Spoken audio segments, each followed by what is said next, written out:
All right, welcome back everyone to the deep dive. We all have these big goals, these things we dream of achieving. Today, we're diving into the how-to, the nitty-gritty of making those ambitious goals a reality. We've gone through tons of research on the psychology of achievement, practical strategies, you name it. The real aim here is to give you, the listener, those solid insights, those tools that can help you move from just wanting something to actually Yeah. making it happen. And yeah, we're going to try to do that without making you feel like you're about to climb Mount Everest. So let's say you've got this huge, ambitious goal in mind. It can be pretty daunting. Where do you even start? Yeah, I mean, that's the first hurdle, right? Feeling totally overwhelmed. A lot of the research really points to this idea of breaking it down, way down, And I bet a lot of our listeners have heard of SMART goals. right? Specific, measurable, achievable, relevant, time-bound. That's definitely a good framework, a good starting point to get some clarity. Absolutely. So you've got your SMART goal framework. Then you want to think about your milestones, like the major stepping stones along the way. And then break it down even further. Exactly, into those daily and weekly tasks, the stuff that makes up the actual doing. That's where the rubber meets the road. And what's interesting is the research actually cautions against jumping straight into those daily to-dos. Oh, yeah, for sure. Yeah. I mean, if you don't have a clear picture of how those smaller actions connect to that big ultimate goal, you're kind of setting yourself up for trouble. It's kind of like deciding on what color to paint a room before you even know what the room is going to be used for, right? Exactly. You've got to start with the big picture, with that strategic overview. Okay, so you've broken your goal down, you've got a plan, but what about the fuel? The thing that keeps us going when things get tough? What keeps us from giving up when that goal feels miles away? Motivation, right? That's the key ingredient, and specifically, this idea of intrinsic motivation. Tapping into your why, the deep personal reasons, the values that really drive you. And connecting your goal to those values, that makes it more than just a task on a list. Yeah, it becomes something you genuinely care about. The sources we looked at highlighted how a strong why actually helps you bounce back from setbacks. It's like having an anchor when the seas get rough. It also, makes the process more enjoyable. Oh, absolutely. When your goals align with your values, pursuing them isn't a chore, it's an extension of who you are. It just feels right. And actually, there's even research showing that a strong sense of purpose can reduce stress and just generally improve your well-being. But let's face it, life rarely goes according to plan. We hit bumps in the road, things change. How do we adapt and keep moving forward when our perfectly laid plans go a bit sideways? This is where a flexible mindset comes in. A lot of the research talked about the importance of seeing obstacles as opportunities to learn and grow. That's what's called a growth mindset. So it's not about getting everything perfect the first time around. No, definitely not. It's about being able to adapt, to adjust your sails when the wind changes. Creativity plays a big role here too. Finding creative solutions to those unexpected problems. It's like finding a detour when you're on a road trip, right? Yeah, exactly.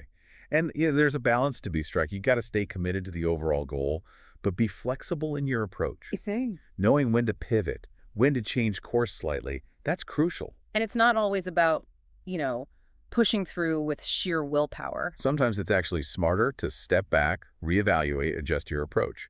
Consistency, even in small steps, often gets you further than sporadic bursts of intense effort. All right, so we're breaking down our goals, we're finding our why, we're staying adaptable. But how do we know if we're actually on the right track? Yeah, how do we move beyond just that feeling of working hard and actually see tangible progress? Like, how do we know if what we're doing is actually working? That measurable part of SMART goals, that's where that comes in. You have to be able to track your progress. So instead of a vague goal like, I want to be healthier, it's more about setting specific, measurable targets. Right, like I want to exercise for at least 30 minutes, 3 times a week.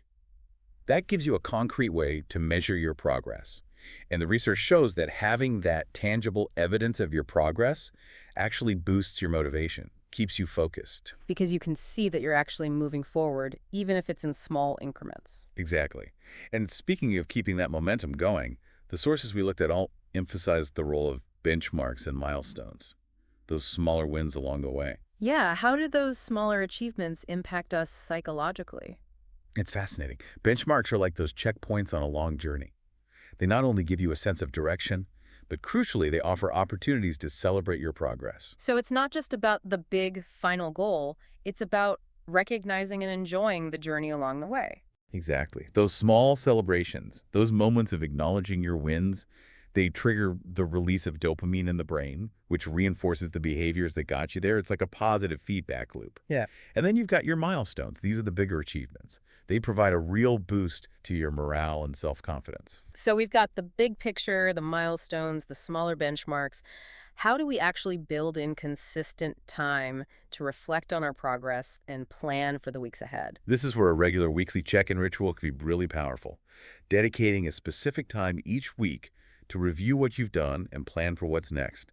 It just helps you stay on track. It sounds like a good way to combat that feeling of overwhelm that can come with chasing big goals. It definitely helps. Yeah. And it also reinforces that commitment you've made to yourself and helps you spot potential problems before they derail you. So during those check-ins, what should we be focusing on? Well, reviewing the past week's tasks is crucial. Then, assess your progress against your benchmarks. Ask yourself what worked, what didn't. Identify your top priorities for the coming week and, most importantly, schedule those tasks into your week. Make it real, make it happen. Okay, we've covered a lot. Breaking down goals, finding our why, staying adaptable, measuring progress, celebrating wins, planning consistently. But what about when we can anticipate those roadblocks? How can we prepare for those moments when our motivation might dip or when unexpected challenges pop up? This is where if-then plans, or what psychologists call implementation intentions, come in. It's like creating a mental shortcut. So instead of just saying, I'm going to go to the gym after work, you'd say something like, if I feel tired after work, then I will immediately change into my workout clothes. That's a perfect example. It's about pre-planning your response to a potential obstacle. You're basically creating a commitment to yourself ahead of time, making it much more likely that you'll follow through even when things get tough. That's pretty powerful stuff. So to sum up, we've really delved into the science and the art of achieving those big, ambitious goals. It's about structure, understanding your motivations, being flexible, tracking your journey, celebrating wins, and having a plan for when things get tricky. Absolutely.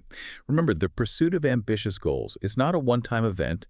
It's an ongoing process of learning, adapting, and hopefully enjoying the ride. Think about one small, concrete action, something you could do this week that'll move you a little closer to one of your big goals. What's that one step you're willing to commit to?